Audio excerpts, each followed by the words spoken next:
مرغی کا انتقام۔ شہر کے ایک چھوٹے سے گاؤں میں ایک مرغی تھی، نام تھا چکن چاپ۔ یہ کوئی عام مرغی نہیں بلکہ انتقام لینے والی مرغی تھی، اور گاؤں والے یہ بات جانتے تھے، مگر کوئی اس سنجیدگی سے نہیں لیتا۔ ایک دن گاؤں والوں نے فیصلہ کیا، آج رات اسے سو کر مار دیا جائے گا۔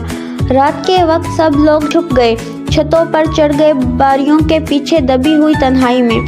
لیکن جب چراغ جلایا، گاؤں والوں کی آنکھیں پھٹی کی پھٹی رہ گئی۔ چکن چاپ لکڑی کا ڈنڈا پکڑے سب کے جوتے چبا رہی تھی۔ سب کے ہوش اڑ گئے، یہ مرغی ہے یا سپاہی؟ چکن چاپ نے صرف ایک نظر ماری اور بس گاؤں کے قانون بدل گئے۔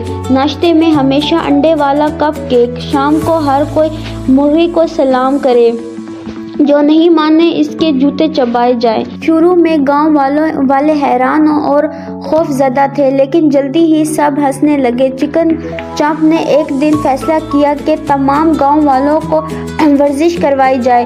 وہ صبح سویرے سب کے جوتے چبا کر انہیں دوڑانے پر مجبور کرتی۔ گاؤں کے بچے اور بڑے سب چکن چاپ کے ہاتھوں تربیت یافتہ فوج بن گئی۔ چکن چاپ نے ایک دن گاؤں کے سب مکانات کا نقشہ بنایا اور کہا، یہاں انڈا رکھو، یہاں سب لوگ سلام کریں، اور یہاں جوتے کے درخیز رکھو۔ گاؤں والے حیران مگر اتحاد کرتے ہوئے ہنس ہنس کر مزدوری کرتے۔ آخرکار گاؤں میں سب کچھ مزاحیہ اور عجیب طریقے سے چلنے لگا۔ اسکول کی گھنٹی کی بجائے چکن چاپ کی مرغی کی آواز پر سب بچے کلاس میں جاتے۔